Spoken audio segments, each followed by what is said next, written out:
महाराज की जय। महाराष्ट्र नवनिर्माण सेनेचा शिवाजी महाराज की जय। छत्रपती संभाजी महाराज की जय। जय भवानी जय शिवाजी जय भवानी जय शिवाजी। छत्रपती संभाजी महाराज की जय। महाराष्ट्र नवनिर्माण सेनेचा सन्माननीय राजसाहेब ठाकरे यांचा अधिकाऱ्यांना निवेदन दिलं, नेमकं काय मागणी? आम्ही महाराष्ट्र नवनिर्माण सेनेतर्फे आज कलेक्टर साहेबांना निवेदन दिलेलं आहे, ज्याच्यामध्ये 5 मुद्द्यांचा उल्लेख आम्ही केला आहे।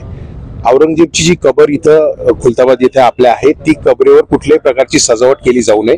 जर तिथं सजावट असेल तर ती त्वरित काढली जावी, ही आमची प्रमुख मागणी आहे।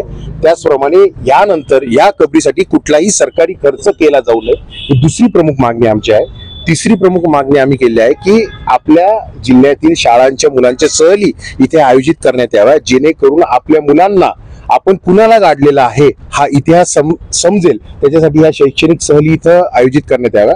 चौथा मुद्दा आम्ही जो मांडलेला आहे, जो साहेबांनी सभेमध्ये सांगितला की आम्हा मराठ्यांना संपवायला आलेला औरंगजेब इथे गाडला जावा, हा सूचना फलक, ही माहिती फलक तिथे लावण्यात यावा, ही चौथी मागणी आहे। आणि 5वी महत्वाची मागणी आम्ही केली आहे की तिथे सीसीटीव्ही कॅमेरे लावण्यात यावे, जेणेकरून त्या कबरीवर जर कोणी फुल आणि चादर चढवायला आलं तर त्याच्यावर देशद्रोहाचा गुन्हा दाखल केला जाईल। आमच्या भावनांना हात जे लोक घालायचा प्रयत्न करतील त्यांच्यावर गुन्हा दाखल झालाच पाहिजे, त्यांच्यावर कारवाई झालीच पाहिजे।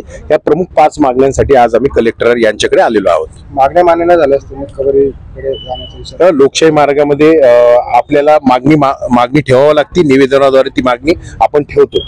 जर सरकारने ही मागणी मान्य केली नाही आणि सरकारने कुठल्याही प्रकारचा सरकारी खर्च तिथे करण्याचा प्रयत्न केला तर महाराष्ट्र नवनिर्माण सेना तिथे स्वतः चालत जाईल आणि ते काम उधळून लावेल।